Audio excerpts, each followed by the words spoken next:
Deep expert reviews میں خوش آمدید۔ آج ہم بات کر رہے ہیں فلسفے کی ایک بہت ہی اہم شخصیت ایمانوئل کانٹ کی، اور خاص طور پر ان کی ایک مشہور کتاب فلاسفی آف لا، یعنی فلسفے قانون۔ یہ کتاب اصل میں ان کی ایک اور بڑی کتاب اخلاقیات کی مابعد الطبیعت یعنی میٹافزک آف مورلز کا پہلا حصہ ہے۔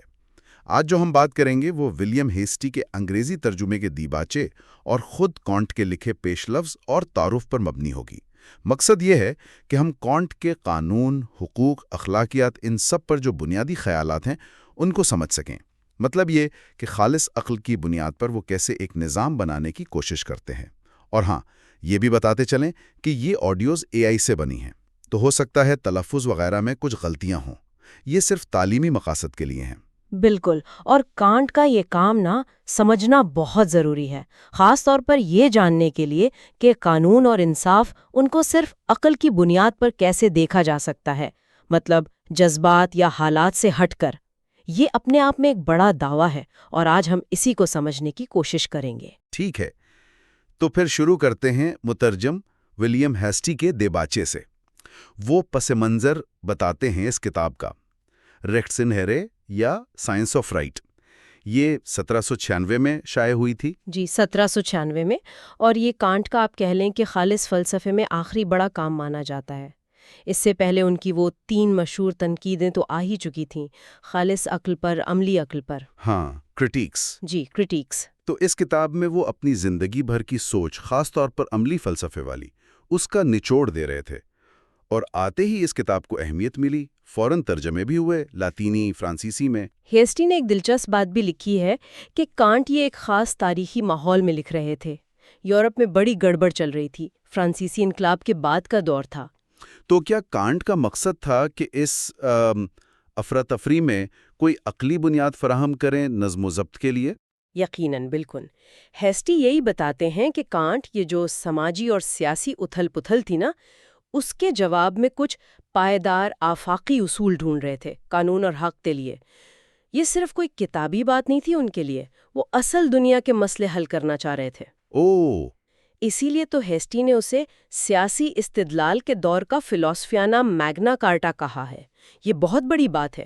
واقعی اس سے اندازہ ہوتا ہے کہ وہ اسے کتنا اہم سمجھ رہے تھے، اور اس کا اثر بھی پھر کافی ہوا۔ آپ نے بتایا کہ فشتے، ہیگل، شیلنگ جیسے بڑے نام ان سے متاثر ہوئے۔ جی ہاں، ان سب پر کانٹ کا بہت گہرا اثر ہے۔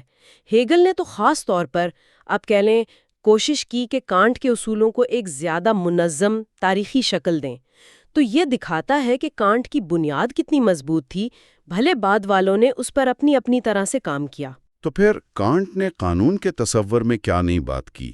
ہیسٹی کے مطابق وہ پہلے کے نظریات سے کیسے مختلف تھے؟ دیکھیے، ہیسٹی کہتے ہیں کہ کانٹ نے حق یعنی رائٹ کے اصول کو 2 انتہاؤں سے بچایا۔ ایک طرف تو ہابس تھے جو ریاست کے مطلق طاقت کی بات کرتے تھے، جی، اور دوسری طرف روسو جو فرد کی آزادی پر بہت زیادہ زور دیتے تھے۔ کانٹ نے کوشش کی کہ ان دونوں میں توازن لائیں۔ انہوں نے خالص عقلی سوچ کو آپ کہہ لیں ٹھوس حقیقت سے جوڑنے کی کوشش کی۔ ان کا طریقہ لائبنس ولف اسکول کے منطق سے بھی الگ تھا، اور گروٹیس جیسے لوگوں کے تجرباتی انداز سے بھی جو بس موجودہ قوانین کو دیکھتے تھے۔ تو گویا وہ نظریہ اور عمل یا عقل اور تجربے کے بیچ میں کوئی پل بنا رہے تھے۔ بالکل، آپ ایسا کہہ سکتی ہیں۔ اور اس میں ایک اور فلسفر تھوماسیس، ان کا بھی ذکر آتا ہے، جنہوں نے کانٹ سے پہلے ہی قانون اور اخلاقیات میں فرق کرنے کی کوشش کی تھی۔ یہی فرق آگے چل کر کانٹ کے نظام کی بنیاد بن گیا۔ اس پر ہم آگے بات کریں گے۔ لیکن ظاہر ہے کانٹ کے نظریات پر تنقید بھی ہوئی ہوگی۔ فلسفے میں کوئی بات حتمی تو نہیں ہوتی۔ ہاں، بالکل۔ ہیسٹے یہ واضح کرتے ہیں کہ کانٹ پر بھی تنقید ہوئی، خاص طور پر 19ویں صدی میں جو تاریخی مکتبہ فکر تھا، سیوگنی جیسے لوگ۔ Historical school. جی، ہسٹوریکل سکول، اور انگلینڈ میں بینتھم اور آسٹن جیسے مفکر۔ ان لوگوں نے کانٹ کو چیلنج کیا۔ ان کا زور مثبت قانون یعنی پازیٹیو لا پر تھا، وہ قانون جو اصل میں نافذ ہوتا ہے اور وہ کیسے وقت کے ساتھ بدلا ہے۔ اچھا، وہ کانٹ کے آ پرائیوری اصولوں کو، یعنی جو عقل سے نکلتے ہیں، تجربے سے پہلے، ان کو اتنی اہمیت نہیں دیتے تھے۔ یہ دلچسپ بات ہے کہ انگلینڈ میں کانٹ کا اثر کم کیوں رہا؟ جرمنی وغیرہ میں تو بہت تھا۔ ہیسٹیز کی وجہ بتاتے ہیں جیریمی بینتھم کا افادیت پسندی یعنی یوٹیلیٹیرینزم۔ اس کا اثر بہت بڑھ گیا تھا۔ بینتھم کا فلسفہ تو تھا زیادہ لوگوں کی زیادہ خوشی والا، وہ کانٹ کی فرض پر مبنی اخلاقیات سے بالکل مختلف تھا۔ ہاں، یہ تو بالکل الٹ ہے۔ جی، اور جان آسٹن نے تو کانٹ کے کام کو obscure jargon یعنی کیا کہیں گے غیر واضح گورکھ دھندا کہہ کر رد کر دیا۔ ہیسٹی کا اپنا خیال تھا کہ انگریزی قانونی سوچ کو بہتر ہونے کے لیے کانٹ کی طرف واپس دیکھنا چاہیے۔ یہ تو ہوئی مترجم کی باتیں، آپ ذرا خود کانٹ کی طرف آتے ہیں۔ وہ اپنی کتاب کے شروع میں کیا کہتے ہیں؟ اخلاقیات کی مابعد طبیعت کو دو حصوں میں بانٹتے ہیں، قانون کا علم اور فضیلت کا علم۔ جی، کانٹ بالکل واضح کرتے ہیں کہ سائنس آف رائٹ یا قانون کا علم یہ ان اصولوں کا نظام ہے جو خالص عقل یعنی پیور ریزن سے نکلتے ہیں۔ وہ یہ مانتے ہیں کہ ان اصولوں کو سمجھنے اور لاگو کرنے کے لیے تجرباتی معاملات یعنی اصل کیسز دیکھنے ضروری ہیں۔ لیکن یہ مثالیں بنیاد نہیں ہے، بنیاد خالصتاً عقلی ہے۔ یہ بہت اہم بات ہے، اصول تجربے سے پہلے ہیں، تجربے سے نکلے نہیں ہیں۔ کانٹ پر ایک اعتراض یہ بھی ہوتا ہے کہ ان کا لکھنے کا انداز بڑا مشکل ہے۔ کیا وہ اس بارے میں کچھ کہتے ہیں؟ ہاں، وہ اس بات سے واقف تھے اور جواب بھی دیتے ہیں۔ وہ کہتے ہیں کہ بھئی فلسفیانہ بحث خاص طور پر مابعد الطبیعت جیسے موضوعات پر وہ ہمیشہ آسان زبان میں نہیں ہو سکتی۔ کبھی کبھی خیالات کی گہرائی کو ٹھیک ٹھیک بتانے کے لیے خاص تکنیکی الفاظ اسکالسٹک ایکوریسی جسے وہ کہتے ہیں وہ ضروری ہو جاتے ہیں، تاکہ ابہام نہ رہے۔ بالکل، تاکہ بات واضح ہو اور دلیل سمجھ آئے۔ گویا موضوع پیچیدہ ہے تو زبان بھی ویسی ہو سکتی ہے۔ پیش لفظ میں کانٹ ایک بہت ہی کہہ لیں بڑا دعویٰ بھی کرتے ہیں، کہتے ہیں کہ ان کے تنقیدی فلسفے سے پہلے کوئی اصلی فلسفہ تھا ہی نہیں۔ یہ تو بہت بڑی بات ہے۔ تو صحیح، ایک دم چونکا دینے والی بات ہے، لیکن کانٹ اس کی وضاحت کرتے ہیں۔ وہ کہتے ہیں کہ چونکہ انسان کی عقل تو ایک ہی ہے نا، تو معروضی طور پر آبجیکٹیولی سچا فلسفیہ نظام بھی ایک ہی ہو سکتا ہے۔ اس تک پہنچنے کی کوششیں بہت ہوئی ہوں گی، یعنی فلسفے کی تاریخ ہے، لیکن ان کے خیال میں ان کا تنقیدی فلسفہ ہی وہ پہلا نظام ہے جو عقل کی ساخت اور اس کی حدوں کو ٹھیک سے سمجھ کر بنایا گیا ہے۔ وہ یہ نہیں کہہ رہے کہ پہلے والے بیکار تھے، بس یہ کہ ان کا نظام پہلی بار صحیح بنیاد پر کھڑا ہے۔ اور ایک عملی سی بات، کتاب کے آخر میں جیسے پبلک رائٹ والے حصے، ان میں تفصیل کم کیوں ہیں؟ کانٹ اس کی وجہ بتاتے ہیں کہ ان بعد والے موضوعات کے جو اصول ہیں نا، وہ پہلے بتائے گئے بنیادی اصولوں سے ہی نکلتے ہیں، منطقی طور پر۔ جی، منطقی طور پر۔ اور چونکہ یہ موضوعات جیسے ریاست کا قانون، بین الاقوامی قانون، یہ ان کے زمانے میں بڑے زیر بحث تھے، بہت متنازع تھے۔ صحیح۔ تو انہوں نے سوچا کہ ان پر کوئی حتمی تفصیلی فیصلہ دینا بھی ٹھیک نہیں، بس اصول بیان کر دیتے ہیں۔ ٹھیک ہے، چلیں اب ان بنیادی تصورات کی طرف آتے ہیں جو کانٹ تعارف کے پہلے حصے میں بتاتے ہیں۔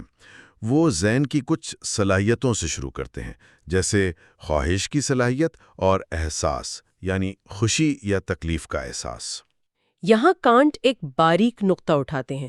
وہ کہتی ہیں کہ خوشی یا تکلیف کا احساس ہمیشہ خواہش سے جڑا نہیں ہوتا، نہ ہی یہ ہمیشہ خواہش پیدا کرتا ہے۔ وہ عملی خوشی یعنی پریکٹیکل پلیجر کی بات کرتی ہیں، جو کسی خواہش کو پورا کرنے سے ملتی ہے۔ یہ دلچسپی یا جھکاؤ بن سکتی ہے۔ لیکن ایک اور قسم کی خوشی بھی ہے، دانشورانہ خوشی یعنی انٹلیکچوئل پلیجر۔ یہ کسی خیال سے پیدا ہوتی ہے اور یہ خواہش پوری ہونے کے بعد بھی مل سکتی ہے۔ اور ارادہ یعنی ول، یہ تو کانٹ کے ہاں بہت مرکزی تصور ہے، اس کی کیا وضاحت ہے؟ کانٹ کے لیے ارادہ صرف چاہنا نہیں ہے، یہ خواہش کی وہ آپ کہہ لیں اونچی سطح کی صلاحیت ہے جو تصورات یعنی کنسیپشنز کے مطابق عمل کر سکتی ہے۔ مطلب ہم صرف کسی چیز کی طرف کھینچ نہیں جاتے، بلکہ سوچ سمجھ کر کسی اصول کی بنیاد پر عمل کا فیصلہ کرتے ہیں۔ اچھا۔ اور جب اس فیصلے کی بنیاد خالص عقل یعنی ریزن ہو تو یہ ارادہ کہلاتا ہے۔ یہ صرف انتخاب یا چوائس نہیں، بلکہ انتخاب کو عمل کی طرف لے جانے والا اصول ہے۔ اسی لیے کانٹ کہتے ہیں کہ ارادہ خود عملی عقل یعنی پریکٹیکل ریزن ہے۔ تو پھر آزاد ارادہ یا فری ول کیا چیز ہوئی؟ کیا یہ ارادے سے کچھ الگ ہے؟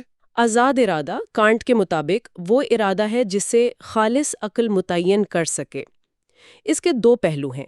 ایک منفی پہلو، یہ ہماری فوری خواہشات، جذبات یعنی حسی محرکات سے آزاد ہے۔ ہم صرف بھوک پیاس کے تحت عمل نہیں کرتے۔ ٹھیک۔ اور مثبت پہلو یہ ہے کہ خالص عقل خود عملی بن سکتی ہے، وہ خود عمل کے لیے اصول دے سکتی ہے، اور یہ تبھی ممکن ہے جب ہمارے عمل کا اصول، جسے کانٹ مقولہ یا میگزم کہتے ہیں، وہ ایک آفاقی قانون یعنی یونیورسل لا بننے کی صلاحیت رکھتا ہو۔ یہ نقطہ بہت اہم ہے۔ جی، بہت اہم۔ آزادی کا مطلب من مانی نہیں، بلکہ عقل کے آفاقی اصولوں کے مطابق چلنے کی صلاحیت ہے۔ یہ آزادی کا تصور تو روایتی خیال سے کافی مختلف ہے۔ اچھا، اب تعارف کے دوسرے حصے پر آتے ہیں۔ یہاں کانٹ اخلاقی قوانین اور مابعد الطبیعت کی ضرورت پر بات کرتے ہیں۔ وہ اخلاقی اور فطری قوانین میں کیا فرق بتاتے ہیں؟ فطری قوانین جیسے کشش ثقل کا قانون، یہ وہ ہیں جو ہم تجربے سے، مشاہدے سے پتہ لگاتے ہیں۔ وہ بتاتے ہیں کہ چیزیں کیسے ہوتی ہیں۔ جی۔ لیکن اخلاقی قوانین کانٹ کے مطابق تجربے سے نہیں آتے، وہ اے پرائیوری ہیں، عقل میں پہلے سے موجود ہیں۔ وہ بتاتے ہیں کہ ہمیں کیا کرنا چاہیے۔ ان کی حیثیت حکم جیسی ہے۔ اگر کوئی اخلاقی اصول صرف تجربے پر مبنی ہو، مثلاً چوری نہ کرو ورنہ پکڑے جاؤ گے، تو وہ کانٹ کے نزدیک اصلی اخلاقی قانون نہیں ہے۔ کیونکہ وہ آفاقی نہیں ہے۔ بالکل، وہ آفاقی اور ضروری نہیں ہے۔ تو اس کا مطلب ہوا کہ خوشی، ہیپینس، وہ اخلاقیات کی بنیاد نہیں بن سکتی۔ حالانکہ بہت سے فلسفی تو یہی سمجھتے تھے۔ کانٹ اس سے بالکل متفق نہیں ہے۔ وہ کہتی ہیں کہ خوشی تو ہر ایک کے لیے الگ چیز ہے اور تجربے پر منحصر ہے۔ جو چیز مجھے خوش کرتی ہے ضروری نہیں آپ کو کرے۔ تو اس بنیاد پر آپ سب کے لیے ایک جیسے ضروری اخلاقی قانون کیسے بنا سکتے ہیں؟ بات تو ٹھیک ہے۔ اخلاقی اصول تو غیر مشروط حکم ہے، کیٹیگوریکل امپیریٹو۔ وہ سب پر لاگو ہوتے ہیں، چاہے ان کی خواہش کچھ بھی ہو۔ یہ عقل سے آتے ہیں، خواہش سے نہیں۔ ہاں، خوشی اخلاقی عمل کا نتیجہ ہو سکتی ہے، پر اس کی بنیاد یا وجہ نہیں۔ تو اسی لیے پھر اخلاقیات کی ماں بعد الطبیعت، میٹافزک آف مورلز ضروری ہے، ایک ایسا نظام جو تجربے کے بجائے خالص عقلی تصورات پر کھڑا ہو۔ بالکل صحیح۔ چونکہ اخلاقی قوانین اے پرائیوری ہیں، ان کی بنیاد بھی ایک ایسے علم پر ہونی چاہیے جو اے پرائیوری ہو، یعنی خالص تصورات پر مبنی ہو، اور وہی مابعد الطبیعت ہے۔ کانٹ صاف کہتے ہیں کہ اخلاقیات کی بنیاد بشریات یعنی اینتھروپولوجی پر نہیں رکھ سکتے۔ مطلب یہ دیکھ کر نہیں کہ انسان عام طور پر کیا کرتے ہیں۔ ہاں، وہ تو بیان واقعہ ہو گیا۔ جی ہاں، البتہ مابعد الطبیعت سے جو اصول ملے ان کو انسانوں پر لاگو کرتے ہوئے بشریاتی علم کام آ سکتا ہے، لیکن بنیاد خالص عقلی ہی رہے گی۔ ٹھیک ہے، اب تیسرے حصے کی طرف چلتے ہیں، مابعد الطبیعت کی تقسیم اور خاص طور پر قانون اور اخلاقیات کا فرق۔ کانٹ کہتے ہیں کہ ہر قانون سازی کے دو عنصر ہوتے ہیں۔ جی، پہلا تو خود قانون یعنی لا ہے، جو بتاتا ہے کہ کیا کرنا فرض ہے، مرزوزی طور پر، آبجیکٹیولی، یہ عمل ضروری ہے۔ دوسرا عنصر ہے محرک یعنی موٹو۔ یہ وہ چیز ہے جو عمل کرنے والے کے ارادے کو قانون کی پیروی سے جوڑتی ہے، یعنی قانون کہتا ہے کیا کرنا ہے، محرک بتاتا ہے کیوں کرنا ہے۔ اور اسی بنیاد پر وہ قانونی یعنی جوریڈیکل اور اخلاقی یعنی ایتھیکل قانون سازی میں فرق کرتے ہیں۔ یہ فرق بڑا اہم لگ رہا ہے۔ بہت ہی اہم فرق ہے۔ کانٹ کے مطابق اخلاقی قانون سازی وہ ہے جو نہ صرف عمل کو فرض بتاتی ہے، بلکہ اسی فرض کے تصور کو عمل کا واحد صحیح محرک بھی مانتی ہے۔ یعنی آپ کوئی کام اس لیے کریں کیونکہ وہ آپ کا فرض ہے۔ یہ اندرونی محرک پر زور دیتی ہے۔ ٹھیک۔ اس کے مقابلے میں قانونی قانون سازی عمل کو فرض تو کہتی ہے، لیکن وہ اس پر اصرار نہیں کرتی کہ فرض کا تصور ہی محرک ہو۔ وہ دوسرے محرکات کی بھی اجازت دیتی ہے، جیسے سزا کا ڈر یا انعام کا لالچ۔ بالکل، بس یہ اہم ہے کہ عمل قانون کے مطابق ہو، نیت کچھ بھی ہو۔ تو اس کا مطلب یہ نکلا کہ قانونی فرائض، لیگل ڈیوٹیز، وہ صرف بیرونی ہوتے ہیں، ایکسٹرنل، ان کا تعلق صرف ہمارے باہر کے عمل سے ہے؟ بالکل.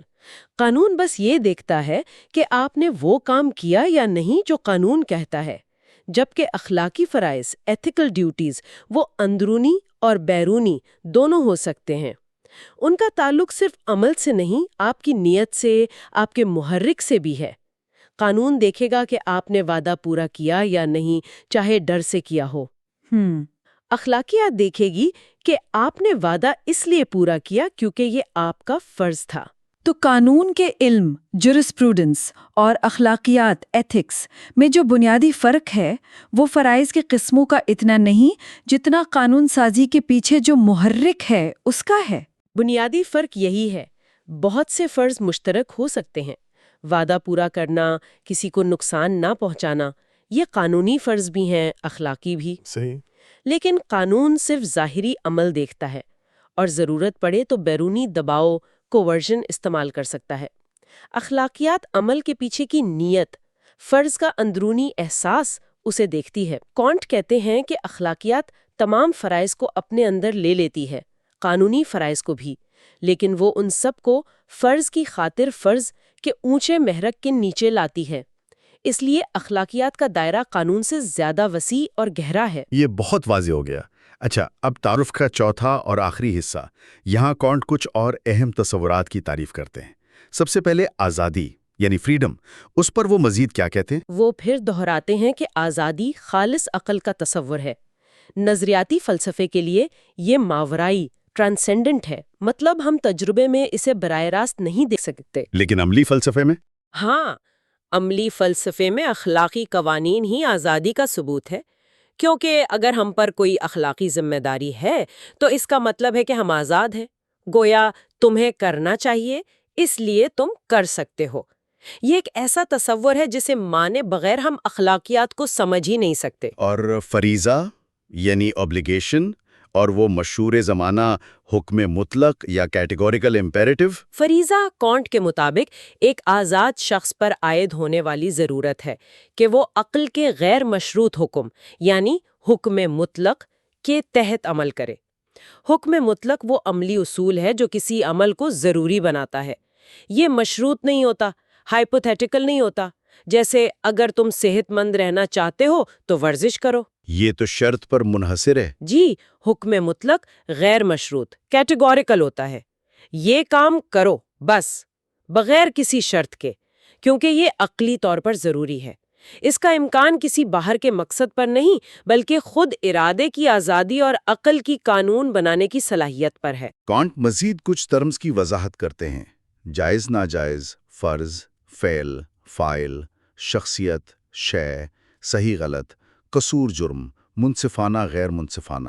ان میں شخصیت اور شے کا فرق بڑا اہم لگتا ہے. یہ سارے تصورات کانٹ کے نظام کی بنیاد ہیں. شخصیت یعنی پرسن کا تصور بہت ہی کلیدی ہے. شخصیت وہ فاعل ہے جس کے اعمال کی ذمہ داری اس پر ڈالی جا سکے، امپیوٹیبل ہو.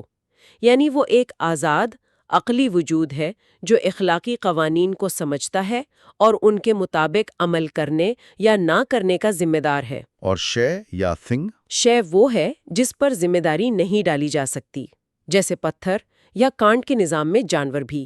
صرف شخص ہی حقوق اور فرائض رکھ سکتا ہے اور جواب دہ ہو سکتا ہے. ایک دلچسپ سوال فرائض کے ٹکراؤ کا ہے، کولیجن آف ڈیوٹیز.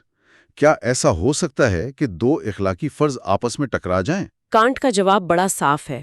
شاید کچھ لوگوں کو سخت لگے. وہ کہتے ہیں کہ اصل میں دو فرض کبھی ٹکرا نہیں سکتے. اچھا. جی، کیونکہ دو مخالف اصول ایک ہی وقت میں ضروری نیسیسری نہیں ہو سکتے. اگر ہمیں لگتا ہے کہ دو فرض ٹکرا رہے ہیں تو اس کا مطلب ہے کہ ہمارے پاس کسی عمل کو فرض سمجھنے کی دو الگ الگ بنیادیں ہیں، گراؤنڈز آف آبلیگیشن، اور ان میں سے صرف ایک ہی اصل غالب آنے والی بنیاد ہوگی جو حقیقی فرض بتائے گی.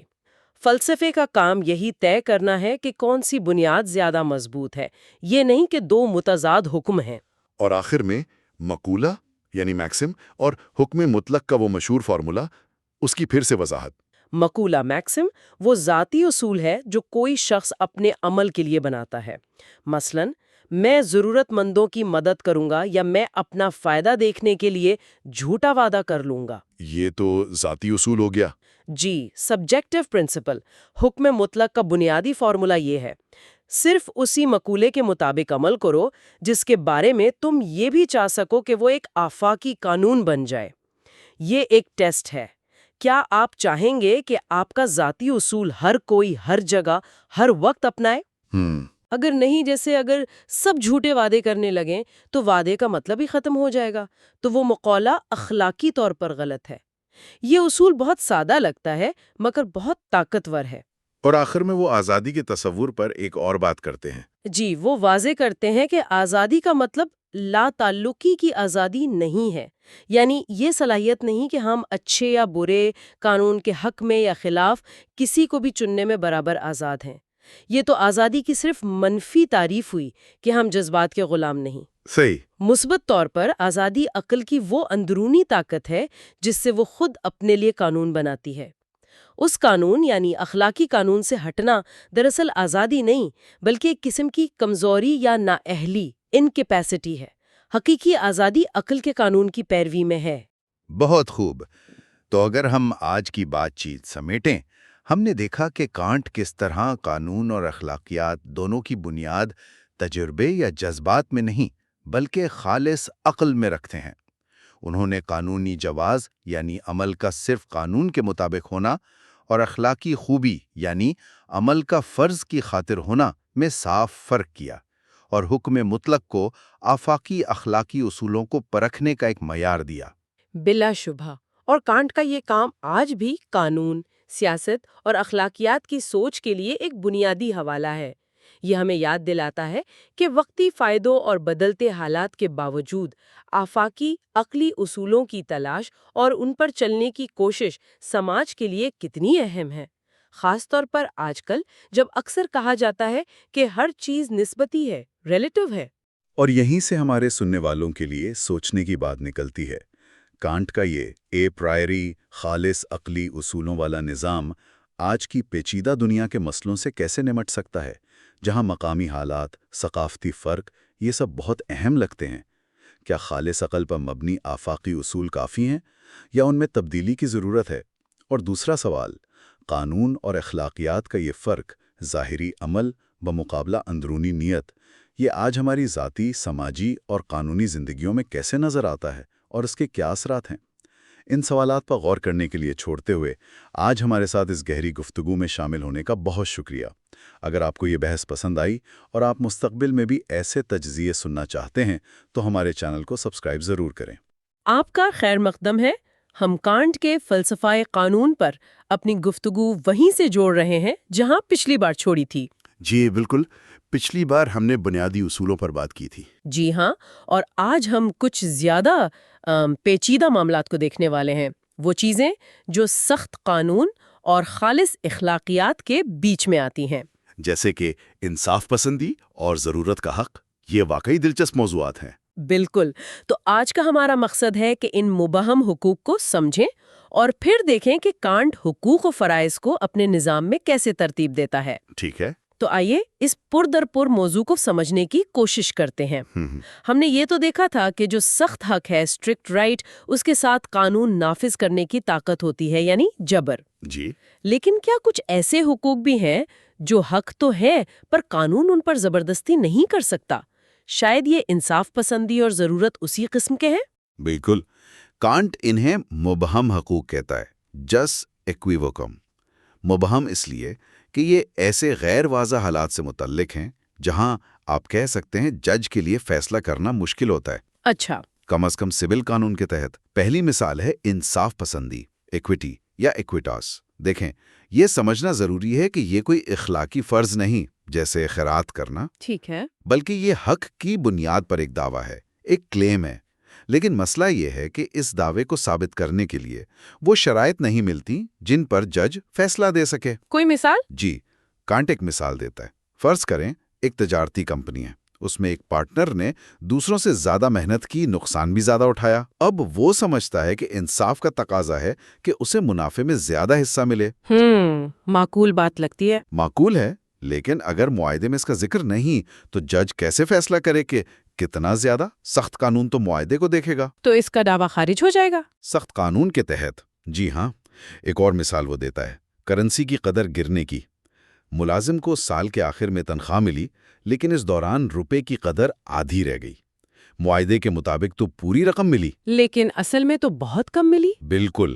سخت قانون کچھ نہیں کر سکتا، پر انصاف پسندی کہتی ہے کہ یہ ٹھیک نہیں۔ کانٹ بہت خوبصورتی سے کہتا ہے کہ انصاف پسندی ایک گونگی دیوی ہے۔ گونگی دیوی؟ ہاں، اَ ڈم گاڈیس۔ مطلب وہ سول کورٹ میں فورم سولی میں بول نہیں سکتی، اپنا کیس پیش نہیں کر سکتی۔ وہ صرف ضمیر کی عدالت فورم پولی سے اپیل کر سکتی ہے۔ یہ تو بہت ہی دلچسپ بات ہے کہ حق موجود ہے مگر عدالت بے بس ہے۔ ایک پرانی کہاوت ہے لاطینی میں، سمم جس سما انجوریا۔ جی، سخت ترین حق سب سے بڑا ظلم ہے۔ کیا یہ یہاں فٹ ہوتی ہے؟ اور اگر یہ قابل نفاذ نہیں تو کانٹ کے لیے اس کی اہمیت کیا ہے؟ یہ کہاوت بالکل اسی نقطے پر آتی ہے۔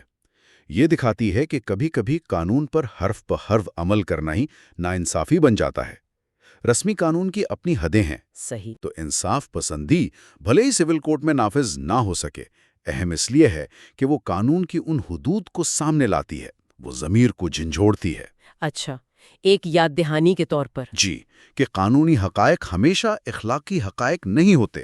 کانٹ کے لیے شاید یہی اس کی اہمیت ہے کہ قانون کا دائرہ محدود ہے اور ضمیر کی عدالت کی اپنی جگہ ہے۔ ٹھیک ہے، تو انصاف پسندی ہوئی ایک ایسا حق جو ضمیر سے اپیل کرتا ہے پر قانونی جبر نہیں رکھتا۔ اب آتے ہیں دوسرے مبہم حق پر، ضرورت کا حق، جس نیسیسٹاتس۔ یہ تو اور بھی ڈرامائی لگتا ہے۔ ہاں، یہ ذرا زیادہ شدید ہے۔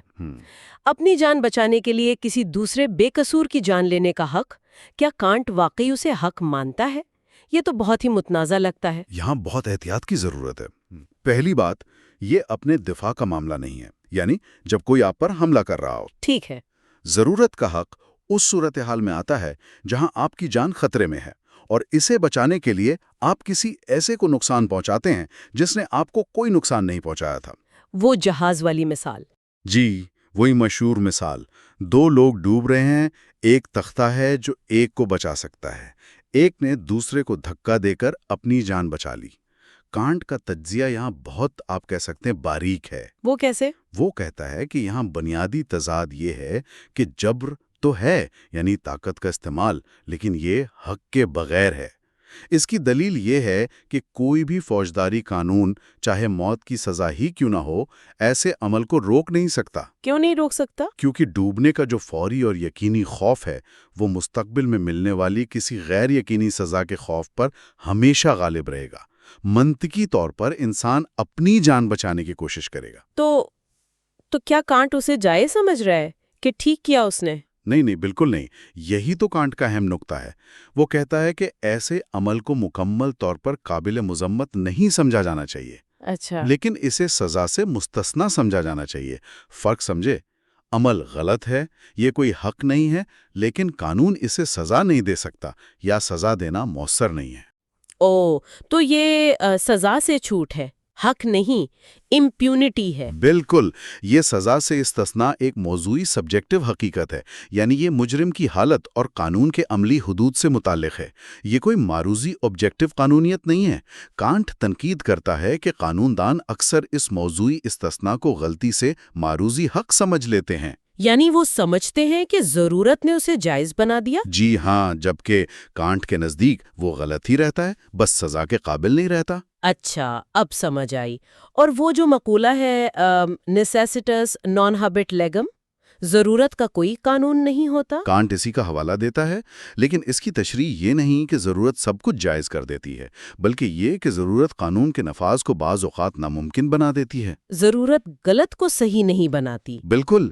تو خلاصہ یہ ہے کہ ان دونوں مبہم حقوق میں، انصاف پسندی اور ضرورت میں، ابہام اس لیے ہے کہ ہم معروضی قانونی اصولوں کو اور موضوعی عدالتی پہلوؤں کو، مطلب کیا ثابت ہو سکتا ہے، کیا سزا دی جا سکتی ہے، ان کو آپس میں ملا دیتے ہیں۔ یہ واقعی قانون کی حدود اور اس کی عملی مشکلات کو واضح کرتے ہیں۔ اچھا، اب اگر ہم کانٹ کے نظام کے زیادہ منظم حصے کی طرف آئیں تو وہ حقوق و فرائض کی تقسیم کیسے کرتا ہے؟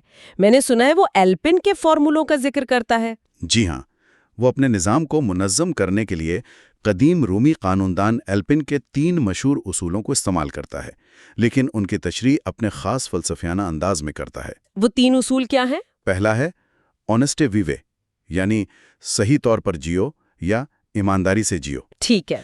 ایلپن کے لیے شاید اس کا مطلب تھا شہری ذمہ داریاں پوری کرنا، لیکن کانٹ کہتا ہے اس کا مطلب ہے دوسروں کے مقابلے میں بحیثیت انسان اپنی ذاتی قدر کو برقرار رکھو۔ اپنی ذاتی قدر؟ جی، یعنی خود کو کبھی بھی دوسروں کے لیے محض ایک ذریعہ مت بننے دو، ہمیشہ خود کو ایک مقصد سمجھو۔ یہ ایک داخلی فرض ہے۔ کانٹ اسے لیکس جسٹی کہتا ہے۔ اچھا، یہ تو اندرونی معاملہ ہوا۔ دوسرا کیا ہے؟ دوسرا ہے نیمنم لادے، کسی کو نقصان نہ پہنچاؤ۔ یہ زیادہ واضح خارجی اصول ہے۔ یعنی دوسروں کے حقوق کا خیال رکھو۔ بالکل۔ کانٹ کہتا ہے کسی کے ساتھ قانونی طور پر غلط نہ کرو، چاہے اس کے لیے تمہیں سب سے الگ تھلگ ہی کیوں نہ رہنا پڑے۔ یہ بنیادی قانونی ذمہ داری ہے۔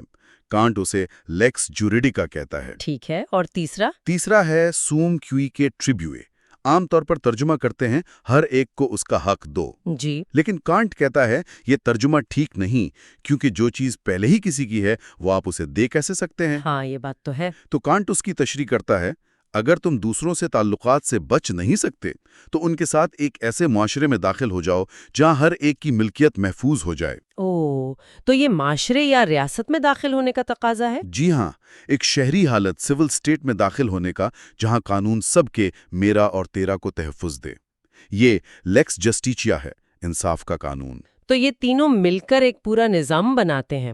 پہلا داخلی فرض، دوسرا خارجی منفی فرض، اور تیسرا ایک مثبت سماجی اور قانونی فرض۔ بالکل، یہ ایک منطقی ترتیب ہے جو داخلی اخلاقیات سے شروع ہو کر خارجی قانون اور پھر ریاست کی ضرورت تک جاتی ہے۔ بہت منظم۔ اچھا، اسی تنظیم کو آگے بڑھاتے ہوئے کانٹ حقوق کی تقسیم کیسے کرتا ہے؟ جی، وہ حقوق کے نظام کو بھی تقسیم کرتا ہے۔ 2 بنیادی تقسیمیں ہیں۔ پہلی، فطری حق بمقابلہ مثبت حق۔ ان میں کیا فرق ہے؟ فطری حق وہ ہے جو خالص عقل پر مبنی ہے، تجربے سے پہلے معلوم ہوتا ہے، جیسے آزادی کا حق۔ مثبت حق وہ ہے جو کسی قانون ساز کی مرضی سے بنتا ہے، جیسے پارلیمنٹ کا کوئی قانون۔ ٹھیک ہے، اور دوسری تقسیم؟ دوسری ہے پیدائشی حق، انیٹ رائٹ بمقابلہ حاصل کردہ حق، ایکوائرڈ رائٹ۔ پیدائشی حق؟ ہاں، وہ حق جو ہر انسان کو پیدائشی طور پر فطرت کی طرف سے ملتا ہے، بغیر کسی قانونی عمل کے۔ حاصل کردہ حق وہ ہے جو کسی قانونی عمل سے ملتا ہے، جیسے کوئی چیز خریدنا یا وراثت میں ملنا۔ یہ پیدائشی حق والی بات بہت دلچسپ ہے۔ عام طور پہ تو ہم سنتے ہیں زندگی کا حق، آزادی کا حق، مساوات کا حق، بہت سارے ہیں، لیکن آپ کہہ رہے ہیں کہ کانٹ کے نزدیک صرف ایک ہی پیدائشی حق ہے؟ جی ہاں، یہ کانٹ کی نظام کا ایک بہت ہی خاص نقطہ ہے۔ اس کے مطابق صرف ایک ہی پیدائشی حق ہے، آزادی، فریڈم۔ صرف آزادی؟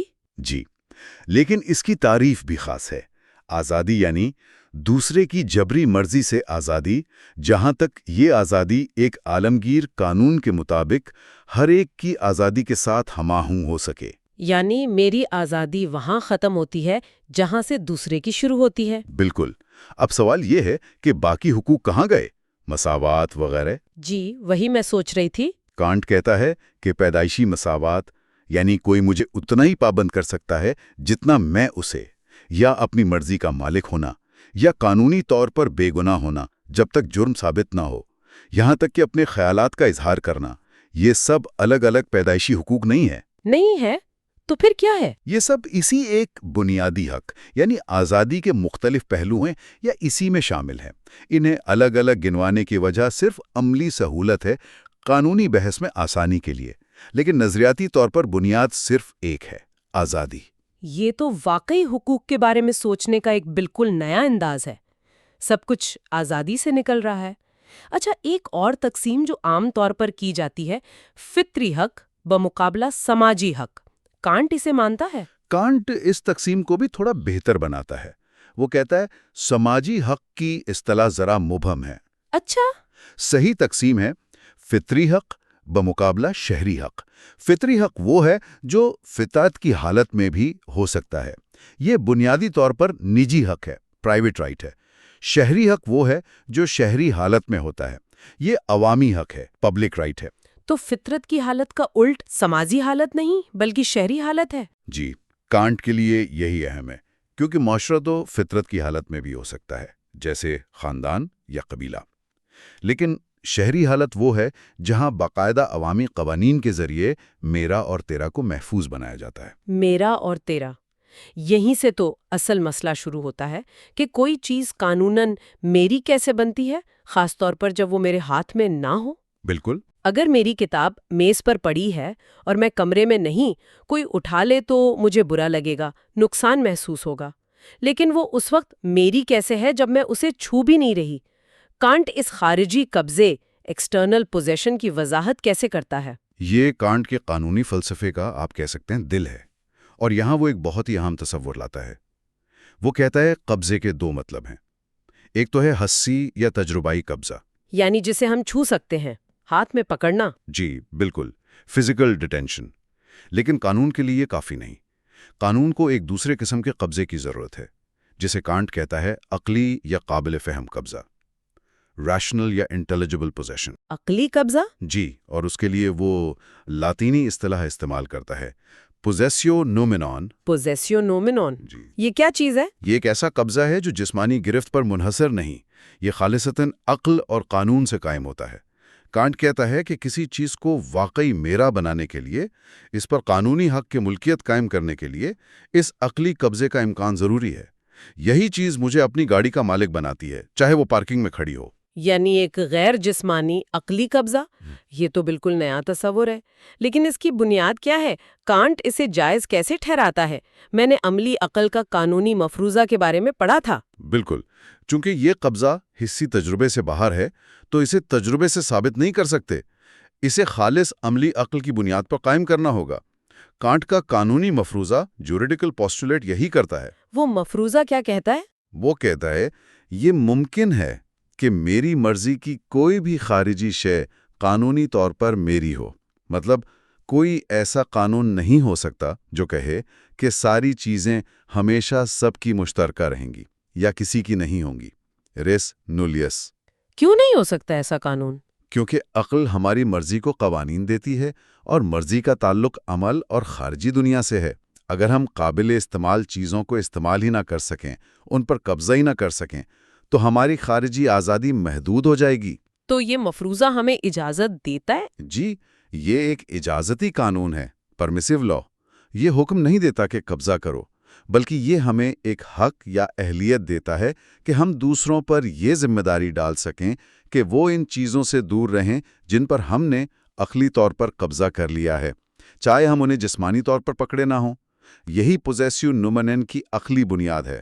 تو یہ مفروضہ ہمیں چیزوں کو اپنا کہنے اور دوسروں سے اس حق کا احترام کرنے کی توقع رکھنے کی اجازت دیتا ہے، اور اسی بنیاد پر قبضہ، خاص طور پر یہ عقلی قبضہ، ملکیت کی طرف پہلا قدم بنتا ہے۔ آپ نے بالکل صحیح سمجھا، عقلی قبضہ ہی قانونی ملکیت کی شرط ہے۔ کانٹ پھر بتاتا ہے کہ ہم 3 قسم کی خارجی اشیاء پر قبضہ کر سکتے ہیں جو اس کے فلسفے کے مقولات سے ملتی ہیں۔ وہ کون سی 3 قسمیں ہیں؟ پہلی، ایک جسمانی شے، کارپوریل تھنگ، جیسے سیب۔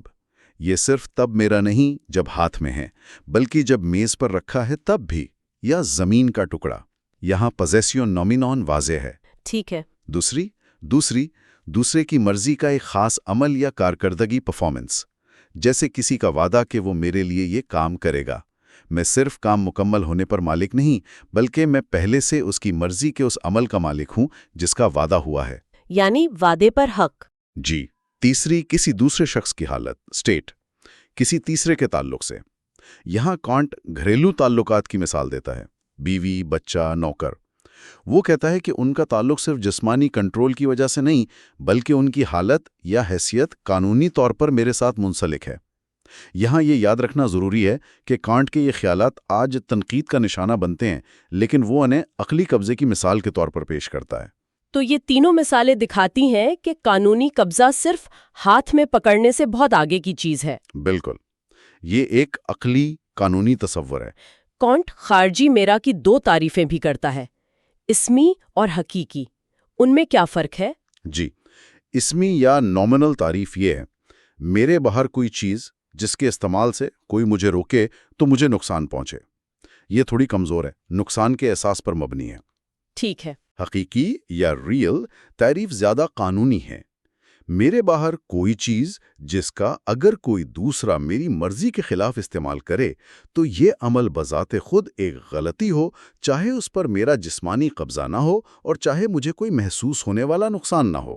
اچھا، تو یہ براہ راست عقلی قبضے پوزیسیو نیومنون پر مبنی ہے۔ بالکل، یہ صرف جسمانی قبضے کی بات نہیں، یہ قانونی حق کی خلاف ورزی کی بات ہے۔ کانٹ یہ بھی کہتا ہے کہ ہم کسی شے یا کارکردگی پر قبضہ کرتے ہیں، ہم خود حق پر قبضہ نہیں کرتے۔ قبضے کا قبضہ نہیں ہوتا۔ یہ سب بہت گہرا ہے۔ ہم نے سمجھا کہ پوزیسیو نیومنون کیا ہے اور اس کی بنیاد وہ قانونی مفروضہ ہے، لیکن فلسفے میں صرف تصور پیش کرنا کافی نہیں ہوتا، اس کا جواز یا استخراج ڈیڈکشن دینا پڑتا ہے۔ جی، یہ بہت اہم مرحلہ ہے۔ کانٹ اس خالصتاً عقلی قبضے کے تصور کو کیسے مستخرج کرتا ہے؟ یہاں وہ مشکل سا سوال آتا ہے کہ حق میں ایک ترکیبی قضیہ اولی طور پر کیسے ممکن ہے؟ اس کا کیا مطلب ہے؟ یہ واقعی کانٹ کے قانونی فلسفے کا آپ کہہ سکتے ہیں مغز ہے۔ آپریوری یعنی تجربے سے پہلے، خالص عقل کی بنیاد پر۔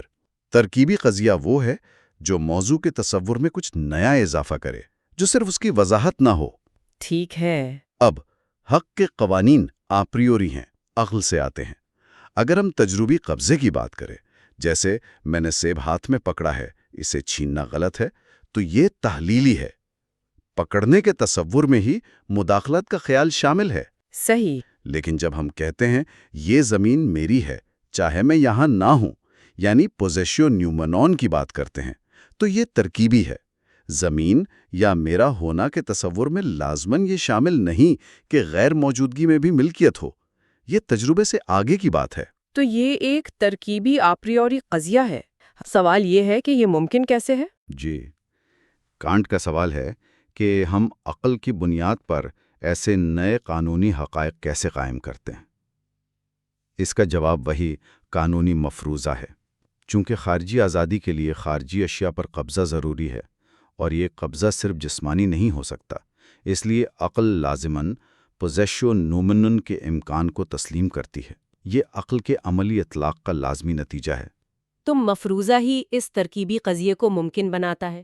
یہ وہ پل ہے جو خالص عقل سے دنیا کی چیزوں پر حق تک لے جاتا ہے، بغیر جسمانی رابطے کے بھی۔ اچھا، زمین پر پہلے قبضے کی مثال یہاں کیسے آتی ہے؟ کیا پہلا قبضہ ہی ملکیت بنا دیتا ہے؟ کانٹ زمین پر قبضے کو ایک بنیادی مثال لیتا ہے۔ وہ کہتا ہے کہ زمین پر پہلا قبضہ ایک قانونی عمل ہے جو ایک ابتدائی حق دیتا ہے۔ اس کی بنیاد پیدائشی مشترکہ قبضے کمیونیو فنڈی اوریجناریا کے عقلی تصور پر ہے۔ یہ کیا ہے؟ کیا زمین شروع میں سب کی تھی؟ نہیں، یہ وہ پرانا افسانہ نہیں ہے جسے کانٹ کمیونیو پریمائیوا کہتا ہے۔ کمیونیو فنڈی اوریجناریا کا مطلب ہے کہ زمین اپنی محدودیت کی وجہ سے اصولی طور پر سب انسانوں کے ممکنہ استعمال کے لیے ہے۔ تو جب کوئی پہلی بار کسی بے مالک ٹکڑے پر قبضہ کرتا ہے تو وہ اس اصول کی بنیاد پر دوسروں کو روکنے کا ایک ابتدائی حق حاصل کرتا ہے۔ لیکن یہ حق مکمل نہیں، کانٹ زور دیتا ہے کہ فطرت کی حالت میں یہ قبضہ صرف عارضی ہے، پروویژنری ہے۔ اسے حتمی اور محفوظ بنانے کے لیے شہری حالت، سول سٹیٹ اور عوامی قانون کی ضرورت ہے جو سب کی رضامندی سے ہو۔ تو آج ہم نے کانٹ کے قانونی فلسفے کے کچھ بہت ہی گہرے تصورات کو سمجھا ہے۔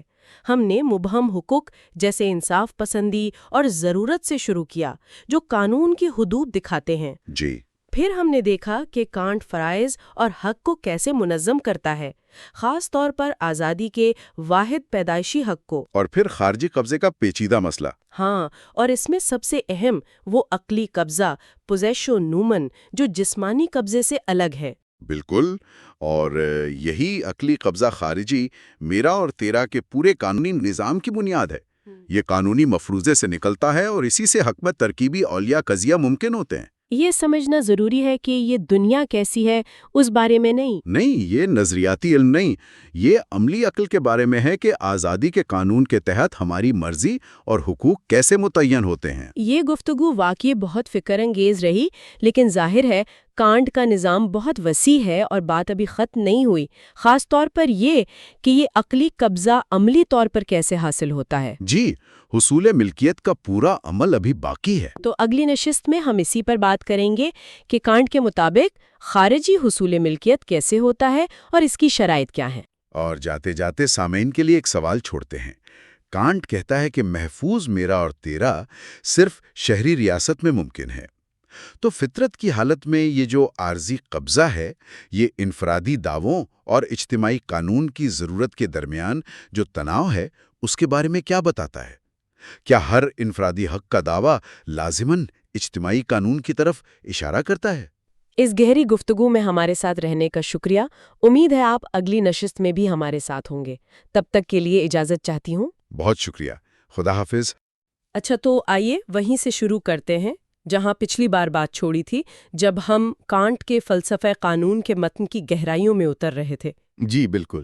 آج ہم کچھ ایسے تصورات کو دیکھنے والے ہیں جو بظاہر تو سیدھے لگتے ہیں، لیکن اصل میں وہ کافی پیچیدہ ہیں۔ جی ہاں، یہ اکثر ہوتا ہے فلسفے میں خاص طور پر۔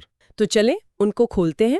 ہم بات کریں گے مشکوک حق یعنی ایکویووکل رائٹ پر، خاص طور پر انصاف یا ایکوٹی اور ضرورت یعنی نیسیسٹی کے حوالے سے۔ ٹھیک۔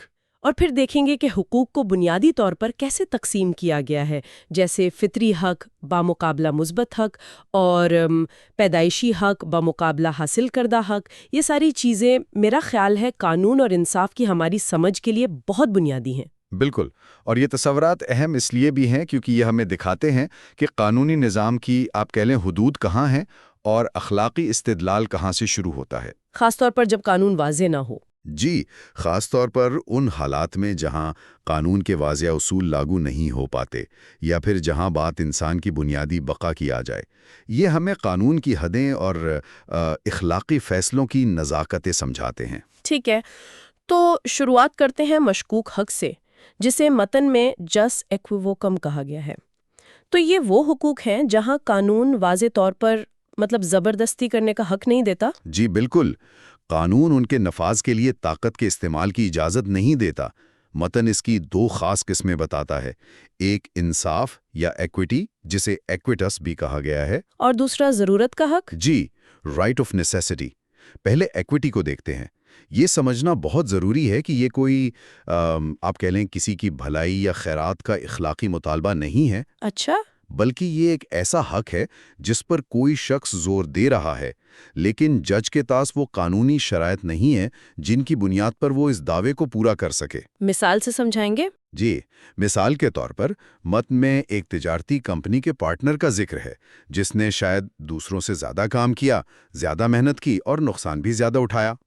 اب انصاف کے تقاضے سے تو وہ زیادہ حصے کا دعویٰ کر سکتا ہے نا؟ ہاں بالکل، وہ کہے گا میرے ساتھ انصاف کرو۔ بالکل، لیکن اگر ہم خالص قانونی حق یعنی اسٹرکٹ رائٹ کے نقطہ نظر سے دیکھیں تو وہ جج کے سامنے کوئی ایسا ٹھوس ثبوت، کوئی ڈیٹا پیش نہیں کر سکتا جس سے یہ ثابت ہو کہ معاہدے کے مطابق اسے کتنا زیادہ ملنا چاہیے۔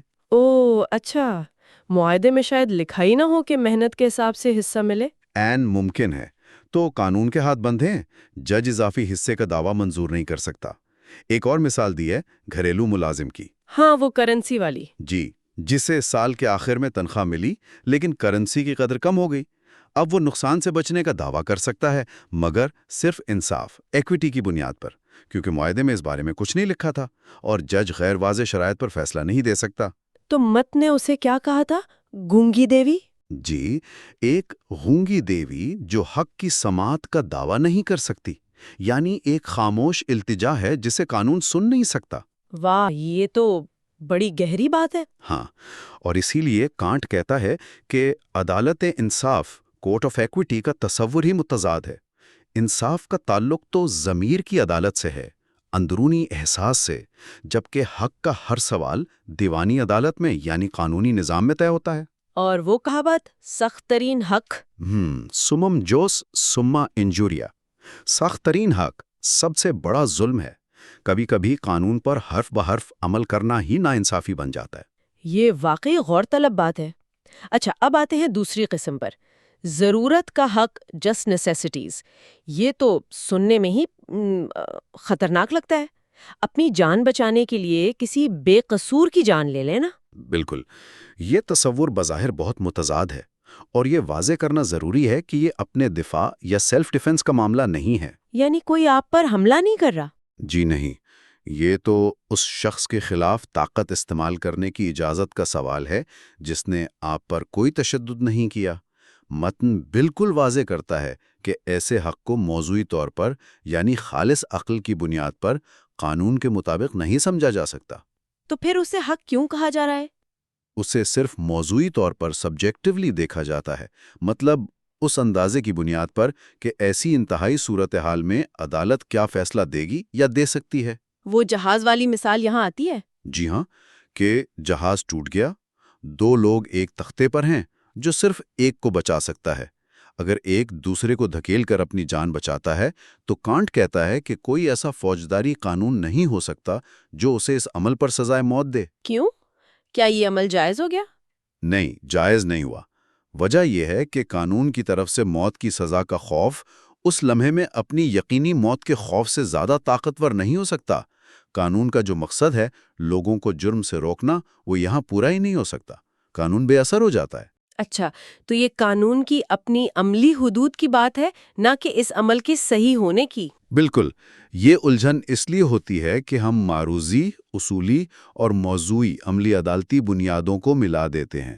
جو چیز اصولاً حق ہے ضروری نہیں عدالت مانے، جیسے ایکوٹی، اور جو اصولاً غلط ہے ہو سکتا ہے عدالت سزا نہ دے سکے، جیسے نیسیسٹی۔ سمجھ گئی، یہ تو واقعی مشکوک حقوق ہے۔ اچھا، اب ذرا واضح تقسیم کی طرف چلتے ہیں۔ متن حقوق کو کیسے تقسیم کرتا ہے؟ پہلی تقسیم تو ہے فطری حق اور مثبت حق کی۔ جی ہاں، فطری حق وہ ہے جو خالص عقلی اصولوں پر مبنی ہے، یعنی تجربے سے پہلے عقل سے معلوم ہونے والے حقوق۔ کانٹ کے لیے یہ اہم کیوں ہے؟ کیونکہ وہ قانون کی بنیاد تجربے یا حالات پر نہیں بلکہ خالص منطق اور عقل پر رکھنا چاہتے ہیں۔ اس کے مقابلے میں مثبت حق یا قانونی حق وہ ہے جو کسی قانون ساز کی مرضی سے بنتا ہے، ریاست کے بنائے ہوئے قوانین۔ ٹھیک ہے، اور دوسری تقسیم ہے پیدائشی حق اور اقتصابی حق کی۔ پیدائشی حق کو اندرونی میرا اور تیرا بھی کہا ہے۔ یہ کیا ہے؟ یہاں ایک بہت بڑی حق ہے، مرکزی نقطہ آتا ہے کانٹ کے فلسفے کا۔ پیدائشی حق وہ ہے جو ہر انسان کو فطرت سے بغیر کسی قانونی عمل کے صرف انسان ہونے کی وجہ سے ملا ہے، یہ آپ کے ساتھ پیدا ہوتا ہے۔ اور اقتصابی حق؟ وہ کسی قانونی عمل سے حاصل ہوتا ہے، جیسے معاہدہ، خرید و فروخت، وراثت وغیرہ۔ اب کانٹ یہ کہتا ہے، اور یہ بہت اہم ہے، کہ پیدائشی حق صرف ایک ہے۔ صرف ایک؟ یہ کیسے؟ باقی حقوق کہاں گئے؟ وہ واحد پیدائشی حق ہے، آزادی، فریڈم۔ آزادی؟ اس سے کیا مراد ہے یہاں؟ صرف جو چاہیں کرنے کی آزادی؟ نہیں، اس طرح نہیں۔ کانٹ کے مطابق آزادی کا مطلب ہے دوسرے کی زبردستی مسلط کی گئی مرضی سے آزاد ہونا، اور یہ آزادی وہاں تک جائز ہے جہاں تک یہ ایک آفاقی قانون کے تحت ہر دوسرے شخص کی آزادی کے ساتھ بے وقت قائم رہ سکے۔ مطلب آپ کی آزادی وہاں ختم ہو جاتی ہے جہاں سے دوسرے کی ناک شروع ہوتی ہے ایک طرح سے۔ جی، کچھ ایسا ہی، اور یہ سب ایک ایسے قانون کے تحت ہو جو سب پر لاگو ہو۔ یہ ہر انسان کا واحد اصلی پیدائشی حق ہے، صرف اس کی انسانیت کی وجہ سے۔ تو پھر برابری، انصاف، یہ سب کیا ہیں؟ کانٹ کہتا ہے کہ یہ سب اسی ایک آزادی کے اصول میں شامل ہیں، الگ سے پیدائشی حقوق نہیں ہیں۔ جیسے یعنی کوئی کسی دوسرے کو کسی ایسی چیز کا پابند نہ کرے جس کا وہ خود پابند نہ ہو۔ ہر انسان اپنا مالک ہے، سوئی جورس۔ ٹھیک۔ دوسری فطری بے عیبی، یعنی جب تک آپ نے کسی کے حق کو نقصان نہیں پہنچایا آپ بے قصور ہیں۔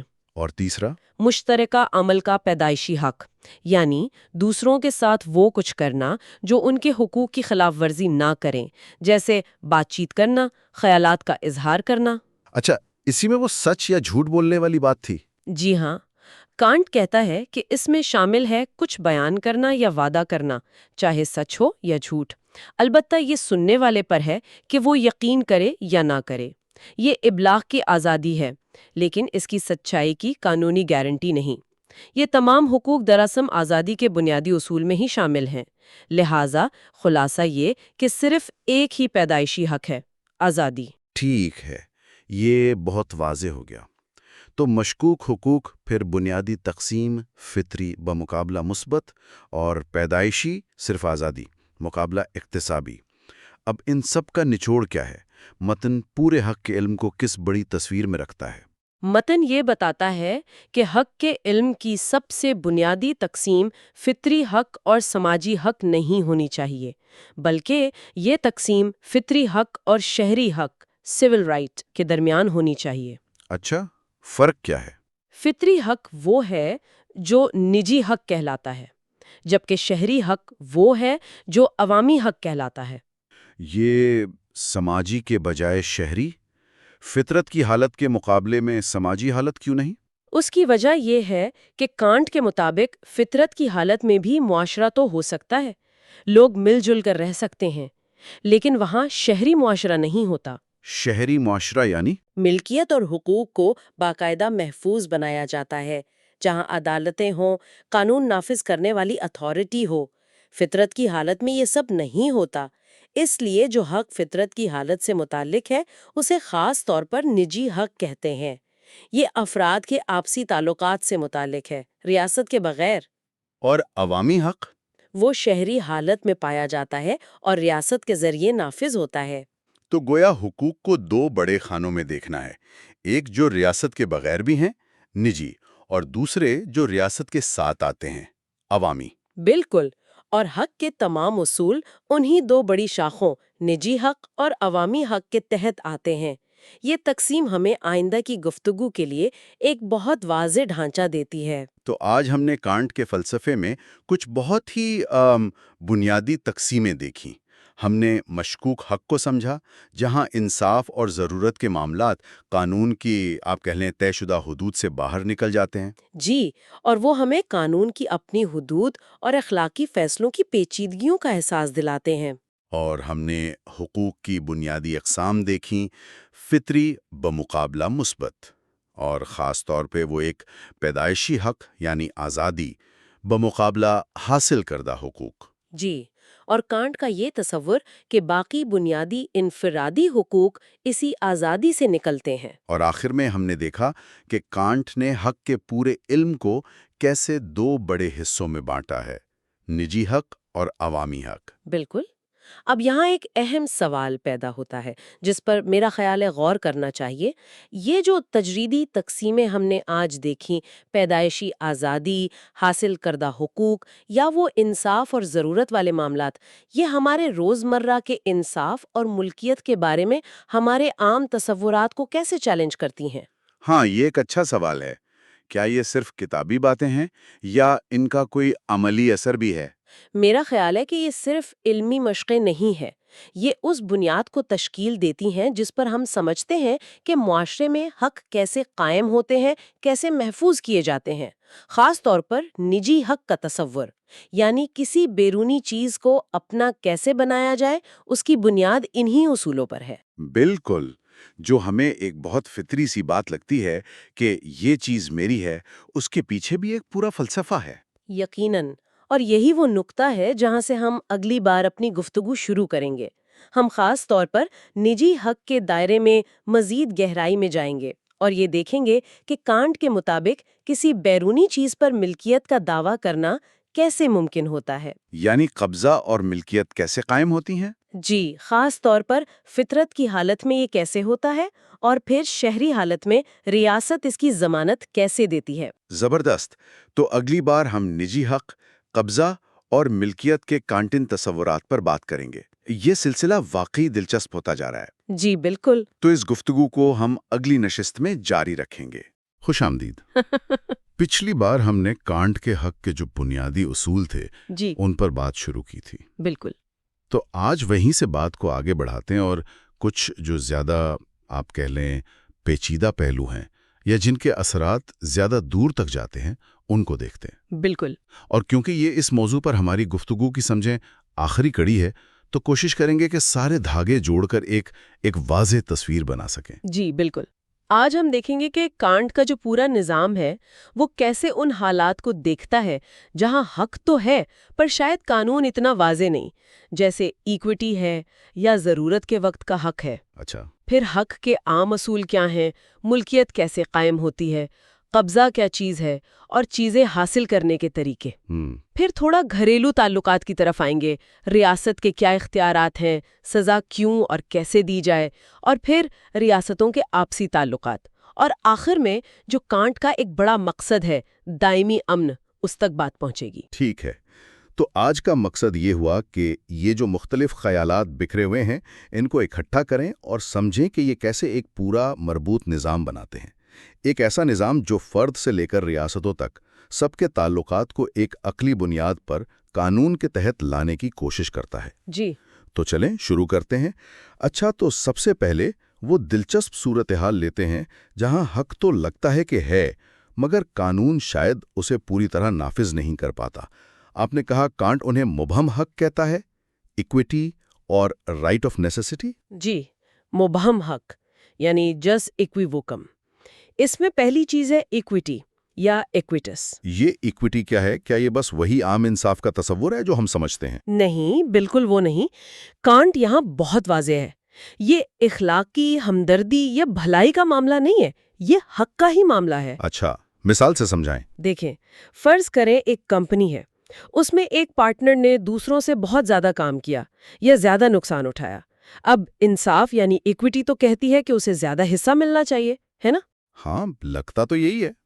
لیکن اگر ان کے معاہدے میں جو قانونی دستاویز ہے اس بات کا کوئی ذکر نہیں، تو جج جو صرف سخت قانون کو دیکھ رہا ہے وہ شاید یہ دعویٰ مسترد کر دے گا، ثبوت نہیں ہے، معاہدے میں نہیں لکھا۔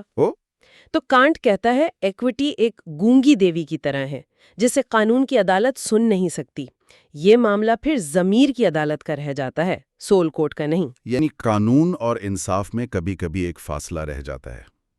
اچھا، اور دوسرا ضرورت کا حق، یہ تو سننے میں ہی کافی متنازع لگ رہا ہے۔ ہاں، یہ بہت متنازع ہے۔ جس نیسیسٹیٹس، یہ وہ مبینہ حق ہے کہ آپ اپنی جان بچانے کے لیے کسی دوسرے بے گناہ کی جان لے لیں۔ وہ خدایا، جیسے وہ مشہور مثال ہے کہ کشتی ڈوب رہی ہے اور تختے پر جگہ نہیں۔ بالکل وہی، ایک شخص تختے پر ہے، دوسرا اسے دھکا دے کر خود بچ جاتا ہے۔ کانٹ کہتا ہے یہ قانون کی نظر سے بالکل متضاد بات ہے۔ متضاد کیسے؟ دے ایسے شخص کو یہ کام کرنے سے روک نہیں سکتا۔ کیونکہ ڈوب کر مرنے کا جو فوری یقینی خوف ہے وہ عدالت کی طرف سے بعد میں ملنے والی سزا کے غیر یقینی خوف سے کہیں زیادہ بڑا ہے۔ تو پھر کیا ایسے شخص کو سزا نہیں ملے گی؟ کانٹ کہتا ہے کہ شاید ایسے عمل کو سزا نہ دی جا سکے، یعنی وہ امپیونیبل ہو سکتا ہے، سزا سے مستثنا، لیکن وہ کبھی بھی جائز یا بے گناہ یعنی انکلپبل نہیں ہو سکتا۔ وہ جو کہاوت ہے نا، ضرورت ایجاد کی ماں ہے یا ضرورت کے آگے قانون نہیں، وہ اپنی جگہ، مگر کانٹ کے نزدیک ضرورت کسی غلط کام کو صحیح نہیں بنا سکتی۔ یہ واقعی مبہم اور مشکل صورتحالیں ہیں۔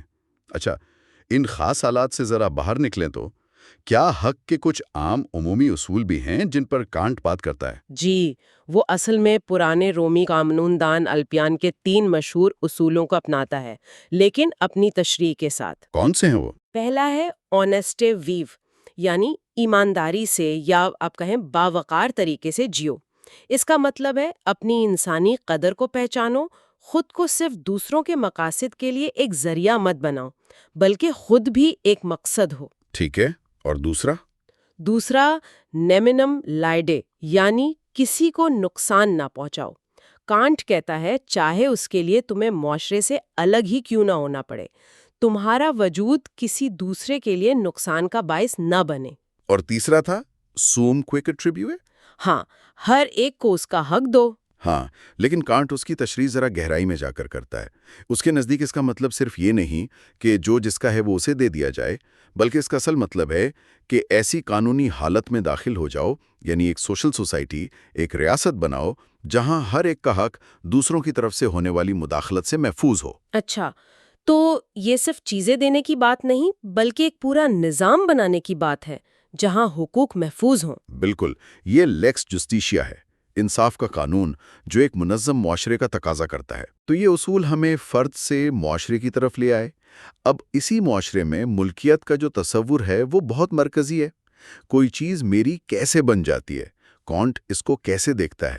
کانٹ کہتا ہے کہ کوئی چیز میری تب ہوتی ہے جب اگر کوئی دوسرا اسے میری اجازت کے بغیر استعمال کرے تو مجھے اس سے نقصان پہنچے، اور اس کے لیے ظاہر ہے کسی نہ کسی قسم کا قبضہ ضروری ہے۔ قبضہ یعنی پوزیشن۔ جی، لیکن یہاں کانٹ ایک اہم فرق کرتا ہے۔ وہ دو طرح کے قبضے کی بات کرتا ہے۔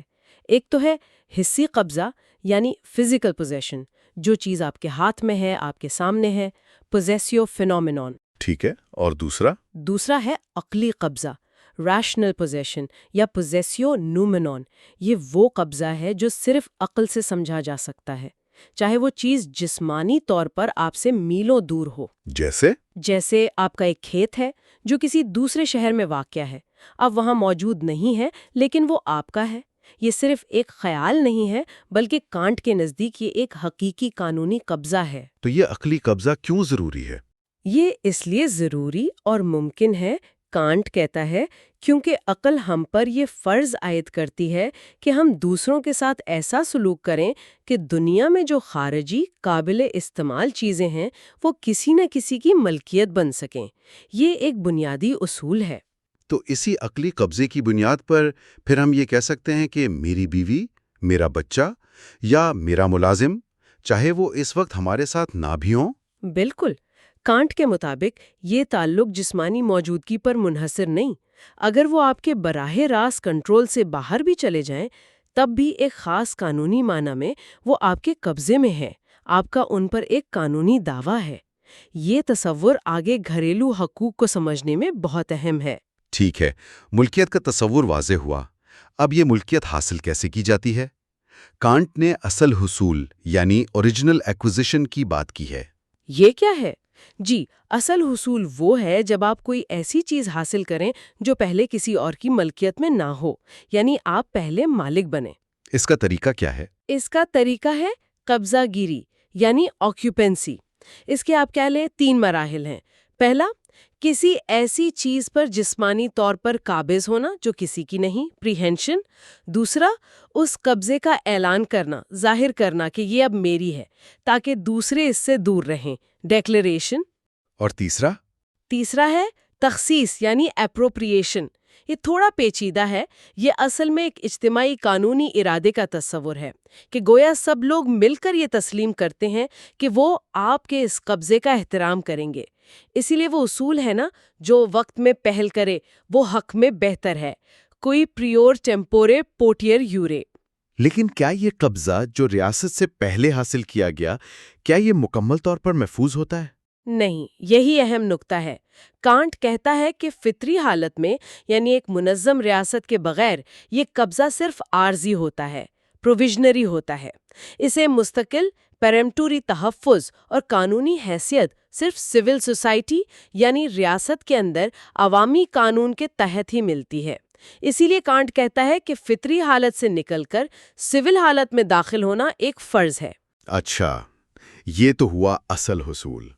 دوسرا طریقہ جو زیادہ عام ہے وہ ہے معاہدے کے ذریعے۔ یہ کیسے کام کرتا ہے؟ جی، یہ تب ہوتا ہے جب آپ کسی چیز کا حق کسی دوسرے شخص کے ارادے کے ذریعے حاصل کرتے ہیں۔ یہ صرف ایسے نہیں ہوتا کہ کسی نے چیز چھوڑ دی اور آپ نے اٹھا لی۔ نہیں، اس کے لیے باقاعدہ منتقلی یعنی ٹرانسفرنس یا ایلینیشن ضروری ہے، جو 2 افراد کے مشترکہ ارادے یعنی معاہدے سے ہوتی ہے۔ ٹھیک ہے، لیکن یہاں ایک باریک نکتہ ہے۔ معاہدے سے آپ کو فوراً چیز پر مکمل حق نہیں مل جاتا۔ آپ کو ملتا ہے دوسرے شخص سے وہ چیز حاصل کرنے کا حق، یعنی ایک ذاتی حق۔ اس کی کوئی مثال دیں، یہ تھوڑا الجھا رہا ہے۔ ضرور، دیکھیں، آپ نے کسی سے گھوڑا خریدنے کا معاہدہ کیا۔ اگر آپ اسی وقت گھوڑا لے کر اپنے استبل میں لے آئیں تو یہ آپ کا چیز پر حقیقی حق ہو گیا۔ لیکن فرض کریں آپ گھوڑا بیچنے والے کے پاس ہی چھوڑ آتے ہیں کہ کل لے جاؤں گا۔ اب آپ کے پاس گھوڑے پر براہ راست حق نہیں ہے، بلکہ بیچنے والے سے یہ مطالبہ کرنے کا حق ہے کہ وہ گھوڑا آپ کے حوالے کرے۔ اچھا، سمجھا۔ تو چیز پر براہ راست حق کے لیے صرف معاہدہ کافی نہیں؟ کانٹ کے مطابق نہیں، اس کے لیے معاہدے کے علاوہ ایک خاص قبضاتی عمل پوزیسو ری ایکٹ بھی ضروری ہے، جو یہ ظاہر کرے کہ چیز اب آپ کے قانونی کنٹرول میں آ گئی ہے۔ ٹھیک ہے۔ اب ان تصورات یعنی ملکیت اور حصول کو گھریلو زندگی پر لاگو کرتے ہیں۔ آپ نے پہلے عقلی قبضے کے حوالے سے بیوی، بچے، ملازم کا ذکر کیا تھا۔ کانٹ یہاں ایک خاص قسم کے حق کی بات کرتا ہے نا؟ وہ اسے کہتا ہے personal right of a real kind, یعنی ایسا ذاتی حق جو اپنی نوعیت میں، اپنی خاصیت میں چیزوں پر حق جیسا ہے، ریئل کائنڈ کا۔ یہ کن تعلقات میں نظر آتا ہے؟ یہ 3 بنیادی گھریلو تعلقات میں نظر آتا ہے۔ پہلا ہے شادی یعنی کانجوگل رائٹ۔ کانٹ کے نزدیک شادی 2 مختلف جنس کے افراد کے درمیان ایک قانونی معاہدہ ہے۔ کس چیز کا؟ اپنی جنسی خصوصیات پر تاحیات باہمی قبضے کا۔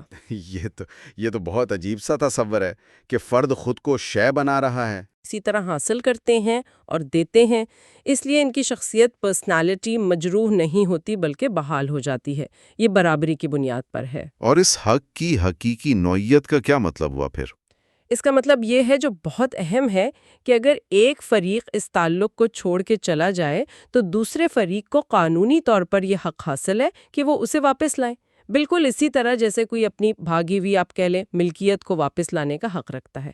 اسی لیے یہ ریئل کائنڈ کا حق ہے۔ اچھا، اور کانٹ کہتا ہے یہ برابری اور یک زوجگی منوگمی پر مبنی ہونا چاہیے؟ جی بالکل، وہ متع یا کنیزی کو اس قانونی حق کے دائرے سے باہر سمجھتا ہے۔ ٹھیک ہے، دوسرا گھریلو حق۔ دوسرا ہے والدین کا حق، پیرنٹل رائٹ۔ بچہ پیدا ہونے سے والدین پر فرض عائد ہوتا ہے کہ ان کی پرورش کریں، اور بچوں کا یہ پیدائشی حق ہے کہ ان کی پرورش کی جائے۔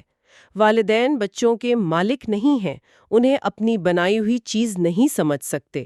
لیکن انہیں کنٹرول کا حق تو ہے۔ جی، انہیں بچے کے بالغ ہونے ایمانسپیشن تک ان کے انتظام اور تربیت مینجمنٹ اینڈ ٹریننگ کا حق حاصل ہے، اور یہ حق بھی حقیقی نوعیت کا ذاتی حق ہے۔ یعنی اگر بچہ گھر سے بھاگ جائے تو والدین اسے واپس لانے کا قانونی حق رکھتے ہیں۔ اور تیسرا مالک اور ملازم۔ جی، گھریلو سربراہ کا حق، ہاؤس ہولڈ رائٹ۔ جب بچے بالغ ہو جاتے ہیں تو وہ آزاد ہیں۔ اب اگر کوئی تعلق بنتا ہے تو وہ معاہدے کی بنیاد پر ہوگا، جیسے مالک اور ملازم، ماسٹر اینڈ سرونٹ۔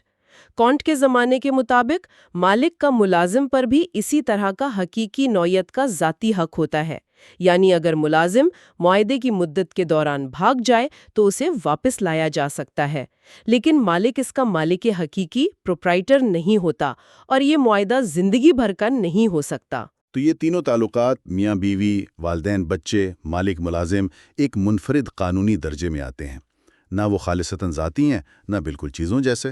بالکل، personal right of a real kind. بہت خوب۔ اب ان نجی اور گھریلو حقوق سے نکل کر عوامی حق یعنی پبلک رائٹ، ریاست اور اس کے قوانین کی طرف آتے ہیں۔ کانٹ کے نزدیک ریاست یعنی اسٹیٹ کیوں ضروری ہے؟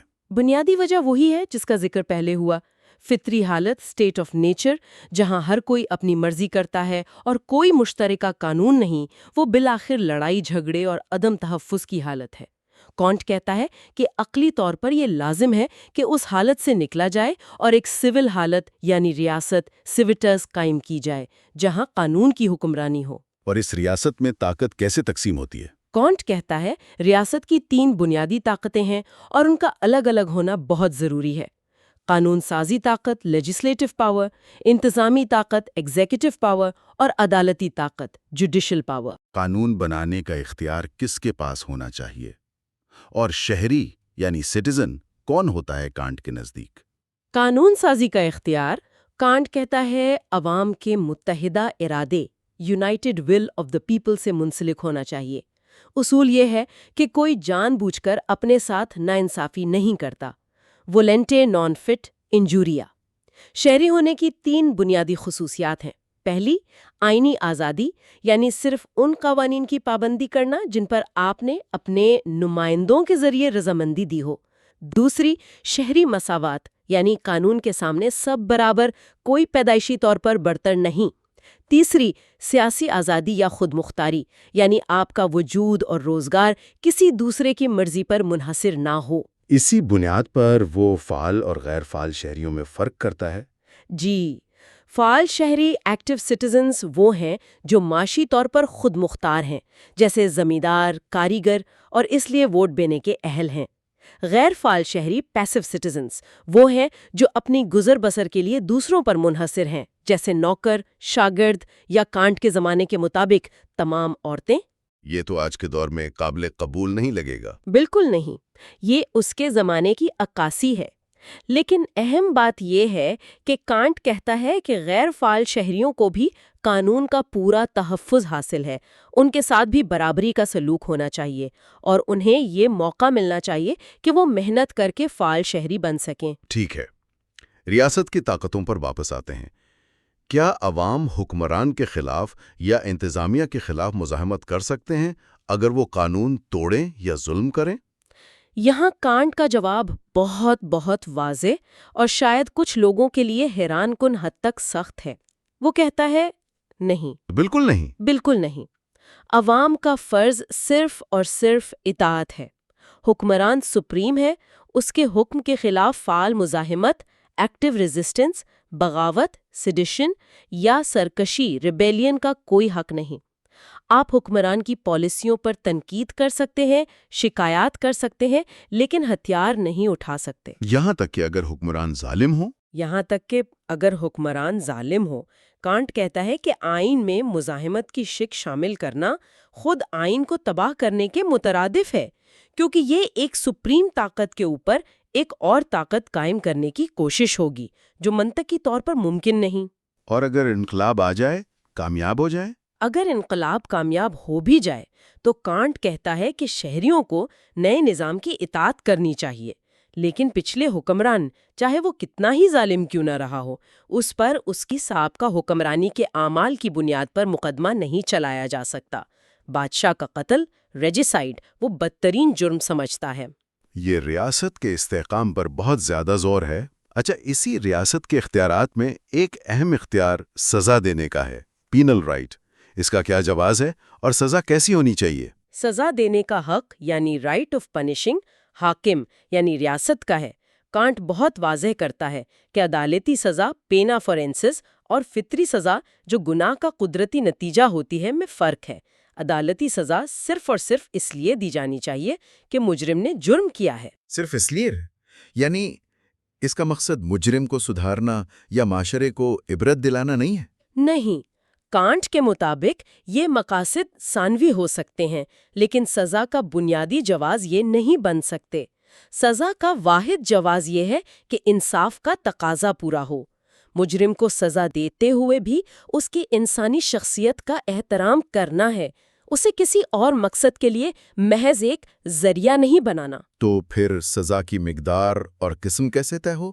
اگر اصلاح یا عبرت مقصد نہیں تو کیا معیار ہوگا؟ کانٹ یہاں بہت سختی سے اور شاید آج کل کے معیار سے غیر مقبول طور پر انتقام یا بدلے کے قانون جسٹالیانس پر زور دیتا ہے، یعنی برابری کا اصول، لائک ود لائک، یعنی آنکھ کے بدلے آنکھ؟ بالکل۔ وہ کہتا ہے اگر تم کسی پر بہتان لگاؤ گے تو تم اپنے اوپر بہتان لگاؤ گے، اگر تم چوری کرو گے تو تم اپنے آپ سے چوری کرو گے، اگر تم کسی کو مارو گے تو تم خود کو مارو گے، اگر تم کسی کو قتل کرو گے تو تم خود کو قتل کرو گے۔ یہ تو بہت سخت تھا۔ قتل کی سزا پھر کیا ہوئی؟ جو دلائل دیے جاتے ہیں، جیسے بکاریا نے کہا کہ کوئی شخص ریاست کو اپنی جان لینے کا اختیار نہیں دے سکتا، کانٹ انہیں سوفسٹری یعنی مغالطہ قرار دیتا ہے۔ وہ کہتا ہے کہ سزا اس لیے نہیں ملتی کہ مجرم نے اسے چاہا تھا، بلکہ اس لیے کہ اس نے ایک ایسا عمل کیا جو قابل سزا ہے۔ یعنی کانٹ سزائے موت کے لازمی ہونے پر یقین رکھتا ہے؟ جی، قتل کے جرم میں وہ کہتا ہے کہ زندگی اور موت کے درمیان کوئی برابری ممکن نہیں، اس لیے قاتل کے جرم کا بدلہ صرف اس کی موت ہی ہو سکتی ہے۔ یہاں تک کہ وہ کہتا ہے کہ اگر سول سوسائٹی تحلیل بھی ہو رہی ہو تو جیل میں بند آخری قاتل کو بھی پھانسی دے دینی چاہیے تاکہ انصاف کا تقاضا پورا ہو۔ واقعی سخت گیر موقف ہے۔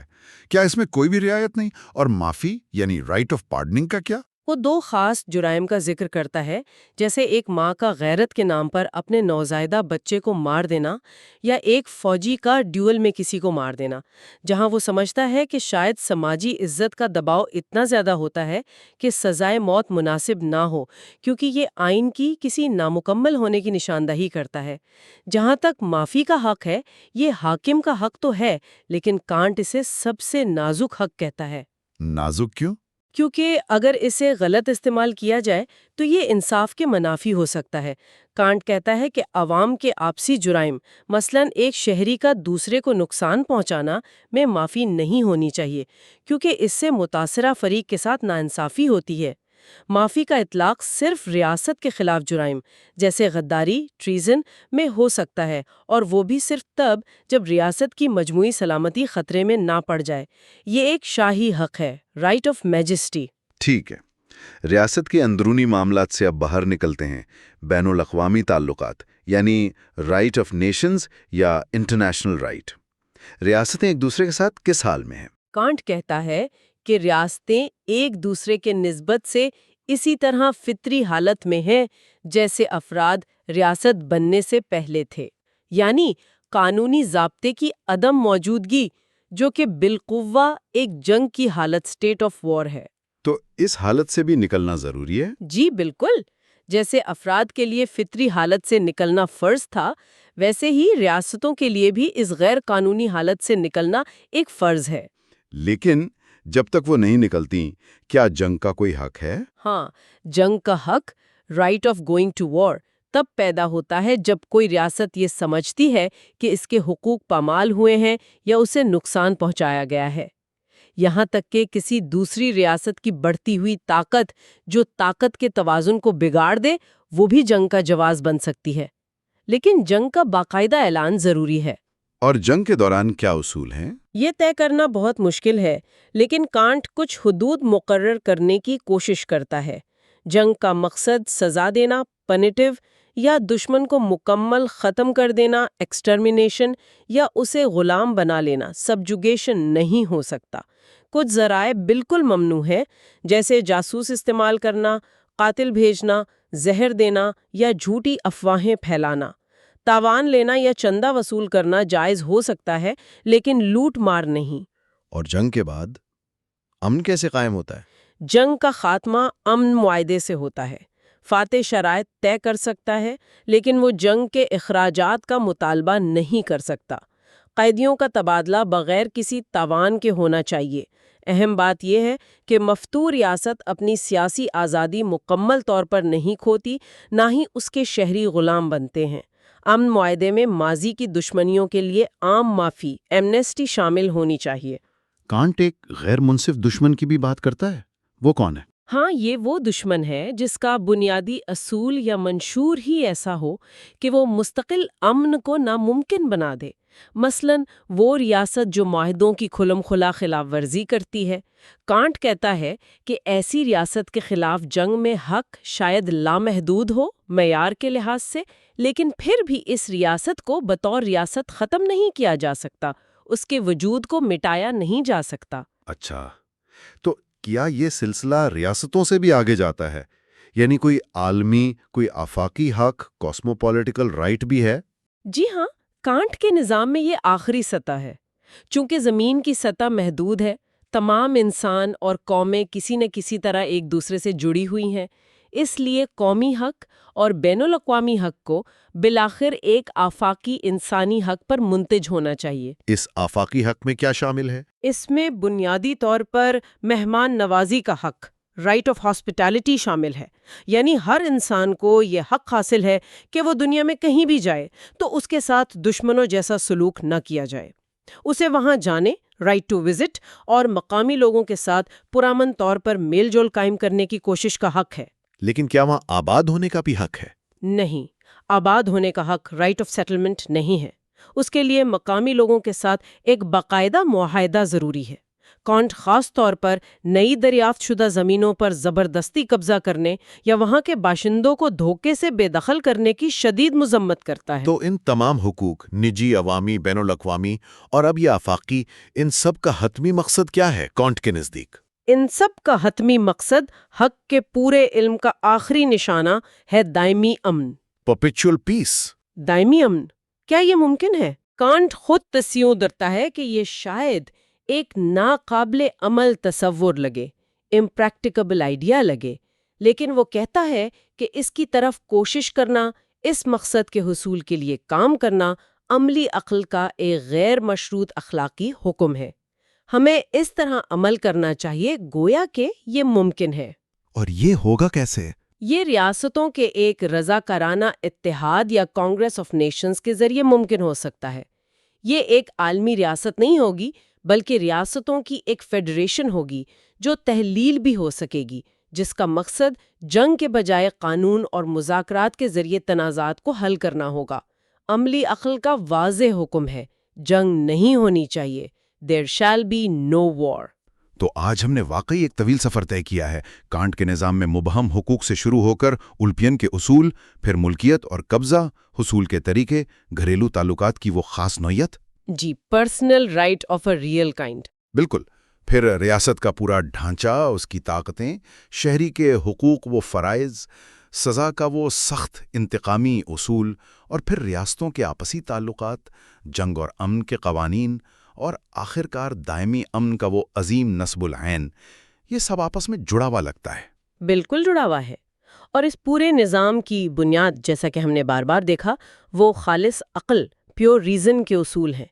کانٹ کی پوری کوشش یہی ہے کہ انسانی تعلقات، چاہے وہ فرد کے ہوں، خاندان کے ہوں، ریاست کے اندر ہوں یا ریاستوں کے درمیان، ان سب کو جذبات، خواہشات یا وقتی فائدے کی بجائے آفاقی عقلی قوانین کی بنیاد پر استوار کیا جائے۔ یعنی قانون کے تحت آزادی کا نظام۔ جی ہاں، قانونی حیثیت لیگیلٹی کا اخلاقیات سے فرق، سزا کا مقصد صرف اور صرف انصاف کا قیام ہونا، اور سب سے بڑھ کر جنگ کی تباہ کاریوں سے بچ کر قانون کی حکمرانی کے ذریعے امن قائم کرنے کی عقلی ضرورت، یہ وہ بنیادی خیالات ہیں جو اس پورے فلسفے کو ایک لڑی میں پروتے ہیں۔ یہ واقعی ایک بہت آپ کہیں منظم اور متاثر کن فکری عمارت ہے۔ ہم نے دیکھا کہ کس طرح عقل کی روشنی میں حقوق کی تعریف ہوتی ہے، ریاست کا کردار متعین ہوتا ہے، اور یہاں تک کہ عالمی امن کا ایک راستہ بھی تجویز کیا جاتا ہے۔ اور اہم بات یہ ہے، جیسا کہ آپ نے شروع میں کہا، کہ یہ خیالات آج بھی اپنی جگہ بہت اہم اور متعلقہ ہیں۔ ریاست کی طاقت کی جائز حدود کیا ہونی چاہیے؟ سزا کا اصل مقصد کیا ہو؟ کیا بین الاقوامی تنازعات کو واقعی قانون کے ذریعے حل کیا جا سکتا ہے؟ کانٹ کے جوابات شاید ہمیں ہر جگہ یا ہمیشہ پسند نہ آئیں، وہ سخت لگ سکتے ہیں، لیکن وہ ہمیں ان بنیادی سوالات پر گہرائی سے سوچنے پر مجبور ضرور کرتے ہیں۔ بالکل، اور شاید اسی سوچ کے ساتھ ہم اپنے سامعین کو آج چھوڑیں۔ ایک سوال جو ذہن میں آتا ہے، کانٹ کا یہ جو صدیوں پرانا فریم ورک ہے، جو خالص عقل اور حق بذات خود پر اتنا زور دیتا ہے، وہ آج کی اس دنیا میں جہاں اکثر عملی مصلحتیں، ضرورت، قومی مفاد یا افادیت، یوٹیلیٹی جیسے خیالات زیادہ حاوی نظر آتے ہیں، وہاں انصاف، ریاستی اختیار اور بین الاقوامی تعلقات کے بارے میں ہماری سوچ کو کیسے چیلنج کرتا ہے؟ بہت اہم سوال ہے۔ کیا آج بھی حق کو ان تمام عملی مصلحتوں پر فوقیت دی جا سکتی ہے یا دینی چاہیے، جیسا کہ کانٹ کا اصرار تھا؟